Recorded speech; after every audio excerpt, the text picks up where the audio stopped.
کریم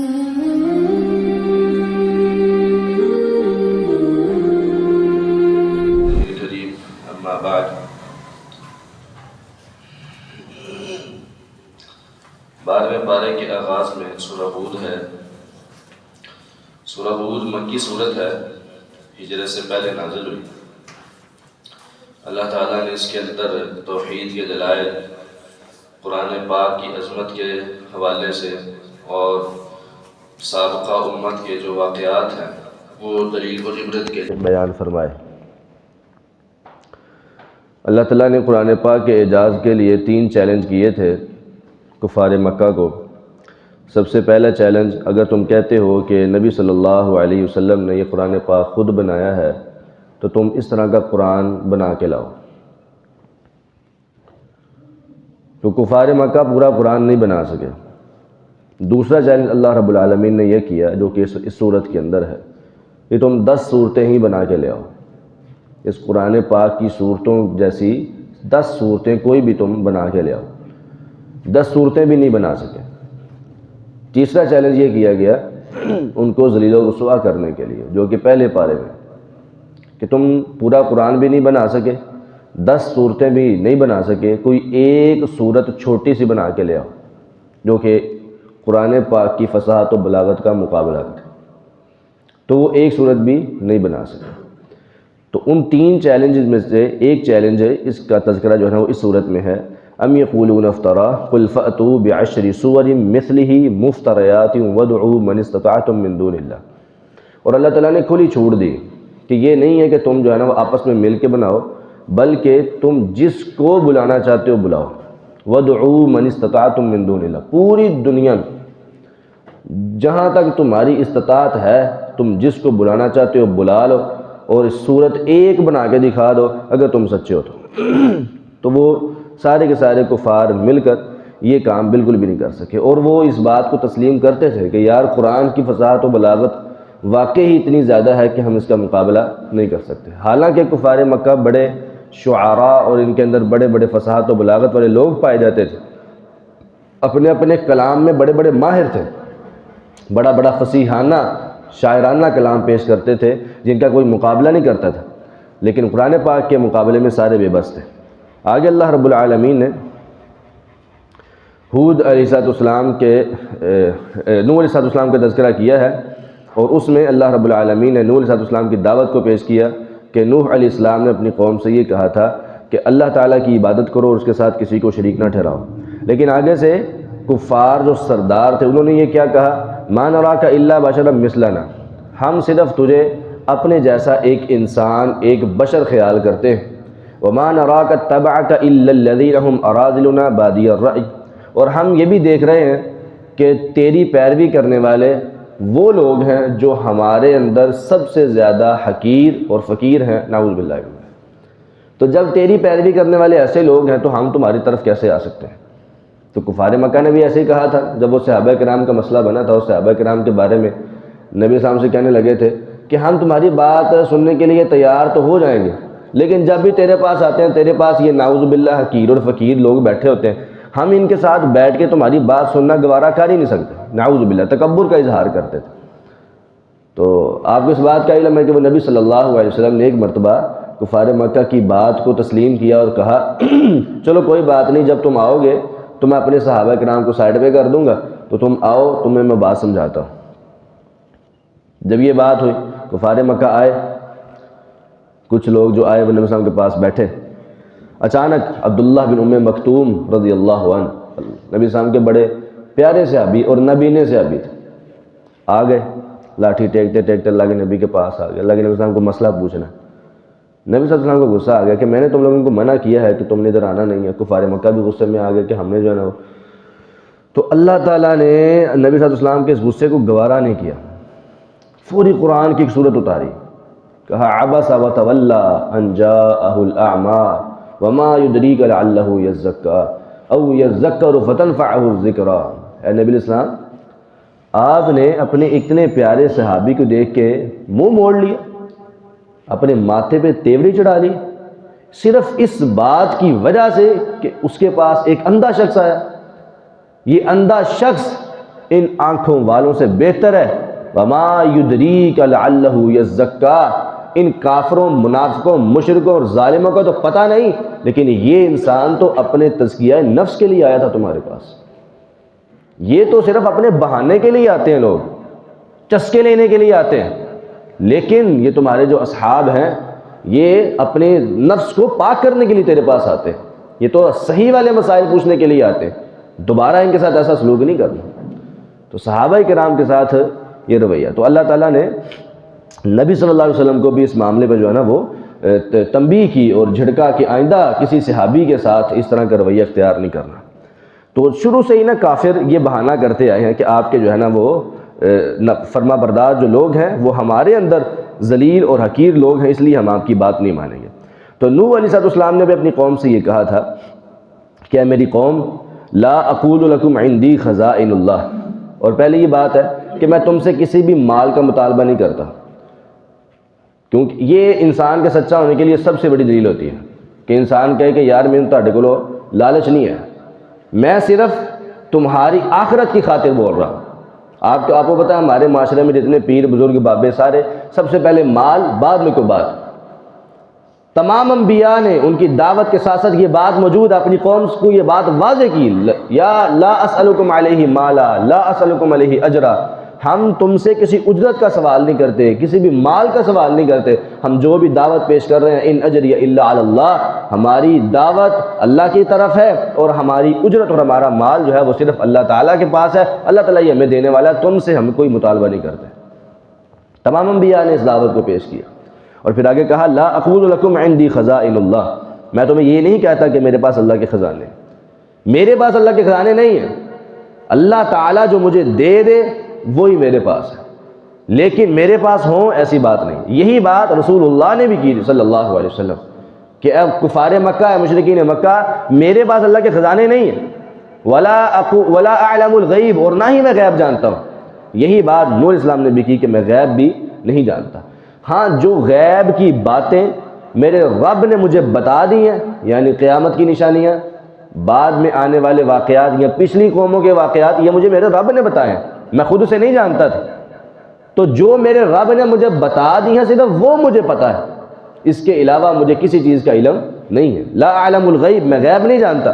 لا اقول انی ملک، نوح علیہ السلام نے بھی یہ کہا، اور ہمارے پیغمبر محمد رسول اللہ صلی اللہ علیہ وسلم نے یہ کہا کہ میں تمہیں یہ نہیں کہتا کہ میں فرشتہ ہوں، میں نوری بھی نہیں ہوں، فرشتہ بھی نہیں ہوں، میں انسان ہوں، بشر ہوں، لیکن انبیاء جو ہوتے ہیں وہ نوع کے اعتبار سے بشری ہوتے ہیں، لیکن فضیلت اور اہمیت کے اعتبار سے افضل البشر ہوتے ہیں، تمام انبیاء سے افضل۔ یہ بے وقوف اور جاہل لوگ ہیں جو کہتے ہیں کہ نبی صلی اللہ علیہ وسلم کو اپنے بڑے بھائی جتنا سمجھتے ہیں، ہمارا یہ قطعاً عقیدہ نہیں ہے۔ نبی صلی اللہ علیہ وسلم کو اللہ تعالیٰ نے نوع کے اعتبار سے، قسم کے اعتبار سے بشری بنایا ہے، لیکن فضیلت اور اہمیت کے اعتبار سے افضل البشر بنایا ہے۔ پوری انسانیت ایک طرف، نبی صلی اللہ علیہ وسلم کی ذات اور ہستی ایک طرف، پوری انسانیت مل کے نبی صلی اللہ علیہ وسلم کی عظمت کا مقابلہ نہیں کر سکتی، پوری انسانیت تو دور کی بات، تمام انبیاء ایک طرف، ہمارے پیارے نبی ایک طرف۔ نبی صلی اللہ علیہ وسلم کو اللہ نے تمام انبیاء پر فضیلت اور اہمیت کو عطا فرمایا، تو یہ ہمارا عقیدہ ہے۔ لیکن انما انا بشر مثلکم، عقیدہ وہی ہے، نبی علیہ السلام بشر ہی ہیں، یہ تو قرآن نے بھی اس عقیدے کو واضح کیا، نور نہیں ہے، فرشتے نہیں ہیں، نور من نور اللہ نہیں ہے، نوع کے اعتبار سے، قسم کے اعتبار سے بشر ہے۔ اس کے بعد اللہ رب العالمین نے نوح علیہ السلام کو جو کشتی بنانے کا حکم دیا تھا وہ اللہ تعالیٰ نے تذکرہ کیا کہ کشتی بنائیں۔ جب کشتی بنانے لگے تو کفار مکہ جب گزرتے تو مذاق کرتے، استہزاء کرتے، لو اتنے پانی نہیں لگتا تو کشتی بنا دیا، تو کی مٹی تو کشتی چلانی ہے نا۔ نوح علیہ السلام کہا کرتے تھے کہ بھئی مذاق نہ کرو، ابھی ٹائم آنے والا ہے، یہ نہ ہو کہ پھر ہم تمہارے ساتھ مذاق کریں۔ اللہ تعالیٰ نے یہ حکم دیا ہے، اللہ تعالیٰ کے حکم کی فرما برداری کرنی ہے، کشتی بنانی ہے، ان قریب طوفان آنے والا ہے، تم سارے غرق ہو جاؤ گے، بات مانو نہیں، استہزاء کرتے رہے، مذاق کرتے رہے۔ آج بھی ایسے ہی ہے، کوئی سنت پر عمل کر لے تو لوگ مذاق کرتے ہیں نا، ویکھو بھی نکے برا دی شلوار پا گیا ہے، انہیں پانی چو لنگنا ہی وے شلوار اتنے کیتی ہے۔ جو سنت پر عمل کرے اس کو لوگ مذاق کرتے ہیں، ٹھیک ہے، رفل گان کر لو تو کہتے ہیں دیکھو مکھیاں مارن رہے، سنت پر عمل کرنے والے لوگ مذاق کرتے ہیں۔ لیکن قرآن پاک میں بھی یہ بات موجود ہے، اس وقت بھی لوگ مذاق کیا کرتے تھے لیکن ان کا انجام بھی اچھا نہیں ہوا۔ آج بھی سنت کا مذاق کرنے والے لوگوں کا انجام اچھا نہیں ہوگا، اپنی اصلاح کیجیے۔ جب کشتی بنا لی اس کے بعد اللہ تعالیٰ کی طرف سے حکم آیا، کہا کہ اپنی کشتی میں ہر قسم کا جوڑا سوار کر لو سوائے مشرک کے، اور مشرک میں نوح علیہ السلام کی بیوی اور آپ کا بیٹا بھی شامل ہے۔ بیٹے نے بات نہیں مانی، مشرک، نبی کی بات نہیں مانی، باپ کی بات نہیں مانی۔ آگے اللہ تعالیٰ نے پورا مکالمہ بیان کیا باپ اور بیٹے کا۔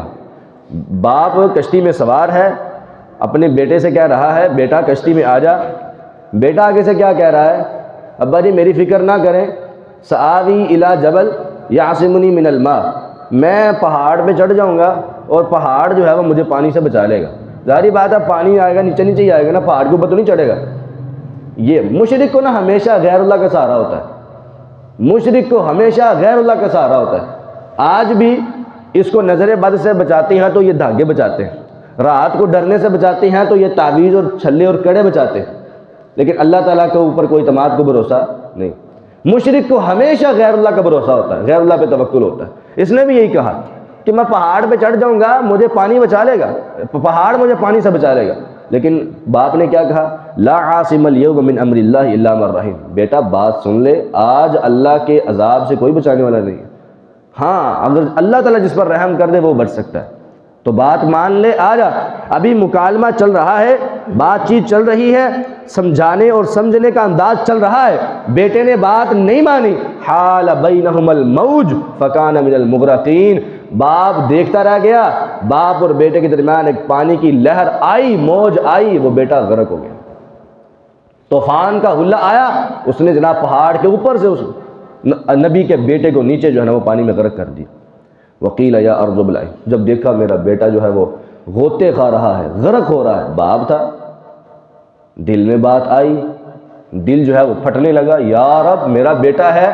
نادا نوح ربہ فقال رب ان ابنی من اہلی، یا اللہ تو نے کہا تھا میں تیرے اہل کو بچاؤں گا، تو میرا بیٹا میرے اہل میں سے میرا ہے، میرا بیٹا ہے، میرے گھر والا ہے، میرے گھر والوں میں سے، اس کو بچانے کا تم نے وعدہ کیا تھا کہ میں تیرے اہل کو بچاؤں گا۔ یا اللہ تو اپنے وعدے کی خلاف ورزی نہیں کرتا، میری دعا قبول فرما لے، میرے بچے کو بچا لے۔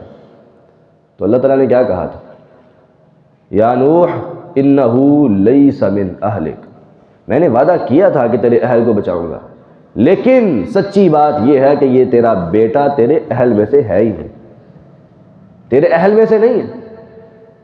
آج بھی یہ بات سمجھنی چاہیے، ساڑھے ہاں ہر دوجے گلی محلے دے وچ سید لگے پھردے، ہر چوڑا سید بنیا پھردا ہے۔ سید وہی ہے جو رسول اللہ صلی اللہ علیہ وسلم کی بتائی ہوئی تعلیمات پر عمل کرنے والا ہے، جو موحد ہے۔ اگر وہ سید واقعتاً ہی سید ہو، اس کی واقعتاً ہی نسل جو ہے وہ ملتی ہو، اس کی جو باپ دادا سے سند اس کے پاس مکمل موجود ہو، لیکن اگر وہ موحد نہیں ہے، مشرک ہے، بت پرست ہے، غیر اللہ کو پوجنے والا ہے، غیر اللہ سے مدد مانگنے والا ہے، فریادیں کرنے والا ہے، در حقیقت وہ سید نہیں ہے۔ سید وہی ہوتا ہے جو قرآن و حدیث کی تعلیمات پر عمل کرے، اللہ کی بات مانے، رسول اللہ کی بات مانے۔ قرآن نے یہ اصول بیان کیا کہ بیٹا تیرے اہل میں سے نہیں ہے، تو کیا وہ بیٹا نہیں تھا؟ بیٹا تھا، صرف بات نہیں مانی، توحید پر عمل نہیں کیا، تو وہ بیٹا نہیں ہے، وہ غلط ہے، وہ رسول اللہ یعنی نوح علیہ السلام کی اولاد سے خارج ہے، کیونکہ اس نے بات نہیں مانی۔ انہو لیس من اہلک انہو عمل غیر صالح فلا تسألنی ما لیس لک بہ علم، اے نوح تو بار بار مجھ سے تکرار کر رہا ہے، بار بار مجھ سے دعا کر رہا ہے، دوبارہ ایسا سوال نہیں کرنا جس کا تجھے علم نہیں ہے۔ انی اعظک ان تکون من الجاہلین، میں تجھے یہ نصیحت کرتا ہوں کہ کہیں تو جاہلوں میں سے نہ ہو جائے۔ نعوذ باللہ، یہ قرآن کے الفاظ ہیں، قرآن کسی نبی کی توہین نہیں کر سکتا۔ قرآن نے اگر یہ اصول بیان کیا ہے تو مراد کیا ہے؟ سختی مراد ہے، شدت مراد ہے، کہ اس معاملے میں بہت سختی قرآن نے بیان کی ہے کہ مشرک کے بارے میں کبھی بھی دعا نہیں کرنی، مشرک کے بارے میں کبھی بھی سفارش نہیں کرنی۔ آج جتنے مرضی لوگوں کا یہ گمان بن جائے کہ ہم جو مرضی کر لیں قیامت والے دن ہمارا نبی ہماری سفارش کر کے ہمیں بخشوا لے گا، ایسی بات قطعاً درست نہیں ہے، غلط بات ہے۔ نبی علیہ السلام کبھی بھی مشرک کی سفارش نہیں کریں گے، کبھی بھی بدعتی کی سفارش نہیں کریں گے۔ اگر سفارش ہوگی تو سنت پر عمل کرنے والے کی ہوگی، متبع سنت کی ہوگی، فرما بردار شخص کی ہوگی، کسی نافرمان شخص کی سفارش نہیں ہو سکتی۔ اسی طرح اللہ تعالیٰ نے آگے شعیب علیہ السلام کا واقعہ بیان کیا، ابراہیم علیہ السلام کا واقعہ بیان کیا کہ ابراہیم علیہ السلام کے پاس جب مہمان آئے، قرآن کہتا ہے کہ ہمارے قاصد، ہمارے فرشتے ان کے پاس گئے اور جا کے کہا سلام، تو ابراہیم علیہ السلام نے بھی آگے سے سلام کا جواب دیا۔ پھر ان کو پہچانتے نہیں ہیں، جانتے نہیں ہیں کہ یہ کون ہے، بٹھا لیا۔ آپ انہیں ایمان سے بتائیں، ہم اگر ہمارے پاس کوئی ایسا مہمان آ جائے جس کو ہم نہیں جانتے، تو ہم تو پہلی بات ہے اس کو نہ اپنے گھر میں جگہ دیں گے، نہ ہی اپنے پاس بٹھائیں گے، نہ ہی اس کو عزت و تکریم کریں گے، نہ ہی اس کو کھانا دیں گے، کچھ بھی نہیں۔ ابراہیم علیہ السلام کو اللہ تعالیٰ نے اتنا میزبان بنایا تھا، اتنا بڑا مہمان نواز بنایا تھا کہ ایسے لوگوں کو جانتے بھی نہیں ہیں، انہوں نے آ کے صرف سلام کہا ہے تو پتہ لگ گیا ساڑھے اپنی نے، سلام کہنے والے مراد میرے اپنی نے۔ بٹھایا، ان جاء بعجل حنیذ، بٹھا کے اس کے بعد پوچھا نہیں ہاں جی کی کھاؤ گے، پوچھا نہیں۔ ہم جس کو جانتے بھی ہوں نا اس کو پہلے بٹھاتے ہیں، پھر گھنٹہ اس نے گلاں کری دیا، پھر اس کے بعد بچی تھا ہاں جی پھر کچھ ہے رہا کھان پین کا، کوئی ٹھنڈا گرم کوئی پوچھنے لگ پڑتے ہیں۔ وہ بیچارے کئی شرمیلے میں کہتے ہیں نہیں یار رہن دے بس، تجھے لگ گیا پتہ تو کہ ہو جو کنے جو گا۔ ابراہیم علیہ السلام نے فوری ان جاء بعجل حنیذ، بہترین کھانا لے کر آئے، فوری بچڑا، بونا ہوا بچڑا لے کر آئے، اور جب فلما رأى ایدیہم لا تصل الیہ نکرہم، جب ان کے ہاتھوں کو دیکھا کہ وہ کھانے کی طرف نہیں آ رہے، کھا نہیں رہے، بڑے آرام سے بیٹھے، میں اتنا عزیز اور لذیذ کھانا لے کر آیا ہوں یہ کھا نہیں رہے، نکرہم، ان کو عجیب سا سمجھا کہ لگتا ہے کہ اس وقت کے دور میں اگر کوئی کسی کا کھانا نہیں کھاتا تھا تو وہ اس کا دشمن سمجھا جاتا تھا۔ ناکرہم واوجس منہم خیفہ، ان کو اجنبی سمجھا اور یہ سمجھا کہ شاید یہ کچھ کرنے والے ہیں، ان سے خوف کو محسوس کیا کہ کہیں یہ جو ہے نا وہ میرے دشمن ہی کیوں نہ ہو۔ تو پھر انہوں نے کہا قالوا لا تخف انا ارسلنا الی قوم لوط، پریشان نہ ہو، ہم اللہ کے بھیجے ہوئے قاصد ہیں، فرشتے ہیں، اور اصل میں ہم لوط علیہ السلام کی قوم کی طرف آئے ہیں، لیکن اس سے پہلے آپ کو خوشخبری دینا چاہتے ہیں۔ ہم کھانا نہیں کھاتے، فرشتے کھانا نہیں کھاتے، بشر کھانا کھاتے ہیں۔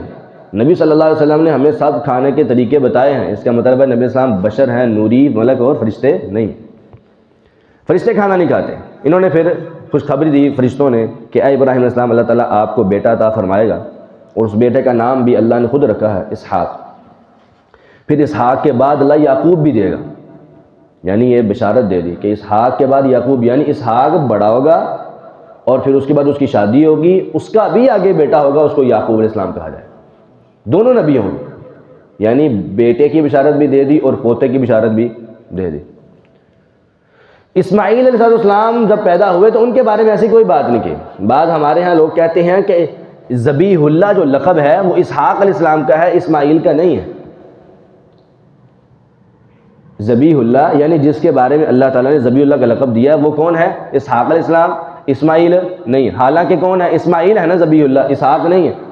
تو اس کی ایک بہت بڑی دلیل یہ والی ہے کہ اللہ تعالیٰ نے جب اسحاق علیہ السلام کی خوشخبری دی تھی تو ساتھ یہ بتا دیا تھا کہ اسحاق بڑا ہوگا اور اس کا آگے بیٹا ہوگا، وہ اس کا نام یعقوب ہے۔ اگر ذبیح اللہ بنانا ہوتا تو کیا یہ خوشخبری پہلے بنتی تھی پوتے کی؟ یا پھر اگر اسی بیٹے کے بارے میں اللہ تعالیٰ نے ذبیح اللہ کا لقب اس کو دینا ہوتا تو بعد میں کہا جاتا کہ تم اس کو ذبح کرو، تو ابراہیم علیہ السلام کہتے ہیں کہ آپ نے خود ہی تو کہا کہ یہ بڑا ہوگا، اس کی آگے شادی ہوگی تو یہ بیٹا، اس کو میں ذبح کیسے کروں؟ بات سمجھیں آپ؟ تو جس کے بارے میں پہلے خوشخبری ہو کہ اس نے بڑا ہونا ہے، اس کو ذبح کرنے کا سوال بنتا ہی نہیں۔ دوسرے بیٹے کے بارے میں تھا کہ اس کو ذبح کرو، اور اس کے بارے میں امتحان بھی تھا، وہی اصل میں امتحان ہے، جس کے بارے میں پہلے پتہ ہو وہ اصل میں امتحان نہیں ہوا کرتا۔ تو بات یہ تھوڑی سی پوائنٹ والی جیسے میں نے آپ کو بتا دی۔ اس کے بعد جب وہ اسحاق علیہ السلام کی جو اماں ہے، اماں سارہ علیہ السلام، وہ جب کھڑی وہ دیکھے نا بڑا تعجب کرنے لگی کہ کیسے ہو سکتا ہے، میرا خامد جو ہے وہ بھی بوڑھا ہے، میں بھی بانجھ ہوں، بوڑھی ہوں، بیٹا کیسے ہو سکتا ہے؟ آلدو انا عجوز وہذا بالی شیخا ان ھذا لشیء عجیب، یہ تو بڑی عجیب بات ہے۔ فرشتوں نے کہا یہ ہمارا کام نہیں ہے، مجھے نہیں پتا کیسے ہوگا، اللہ تعالیٰ نے کہا ہے، میں نے تمہیں پیغام دے دیا، یہ ہو کر رہے گا۔ اور رحمت اللہ وبرکاتہ علیکم اہل البیت، اے اہل بیت، اللہ تعالیٰ کی رحمت اور برکت تم پر نازل ہو۔ فرشتوں نے یہ دعا کی۔ لفظ کیا بولا؟ اے اہل بیت۔ لفظ کیا بولا؟ اے اہل بیت، اے گھر والو۔ تو اہل بیت وہاں پہ کون تھے؟ بیوی تھی نا ان کی، بچے تو نہیں تھے۔ تو کیا مطلب ہے کہ اہل بیت میں سب سے پہلے شامل کون ہے؟ بیویاں۔ نبی صلی اللہ علیہ وسلم کے بارے میں جب اہل بیت کا لفظ بولا جاتا ہے تو اولین اس میں شامل کون ہوتی ہیں؟ اللہ کے نبی علیہ السلام کی بیویاں شامل ہوتی ہیں۔ آج ہمارے یہاں 5 تن پاک کا نعرہ لگا کے بیویوں کو نکال دیا جاتا، حالانکہ اہل بیت کے لفظ میں سب سے پہلے نبی صلی اللہ علیہ وسلم کی بیویاں شامل ہیں۔ قرآن پاک نے 21ویں پارے کے آخر میں 22ویں پارے کے شروع میں بڑی تفصیل کے ساتھ اللہ کے نبی صلی اللہ علیہ وسلم کی بیویوں کا تذکرہ کیا، پھر اس کے آخر میں ایک آیت کو نازل کیا، انما یرید اللہ لیذہب عنکم الرجس اہل البیت ویطہرکم تطہیرا، اے اہل بیت، اللہ تعالی ارادہ کرتا ہے کہ تم سے پلیدگی کو دور کر دے اور تمہیں ہمیشہ کے لیے پاک اور صاف کر دے۔ تو وہاں بھی اہل بیت کا لفظ کن کے لیے بولا گیا؟ نبی صلی اللہ علیہ وسلم کی بیویوں کے لیے۔ اس کا یہ مطلب نہیں ہے کہ نعوذ باللہ حضرت علی، حضرت فاطمہ، حسن حسین شامل نہیں ہیں، وہ بھی شامل ہیں اہل بیت میں، لیکن اولین شامل کون ہے؟ نبی صلی اللہ علیہ وسلم کی بیوی۔ قرآن سے یہ دلیل ثابت ہے کہ بیوی جو ہے وہ اہل بیت میں آتی ہے۔ اس کے بعد ابراہیم علیہ السلام کے بارے میں اللہ تعالیٰ نے 3 صفتیں بیان کی، کہا ان ابراہیم لحلیم اوہ منیب۔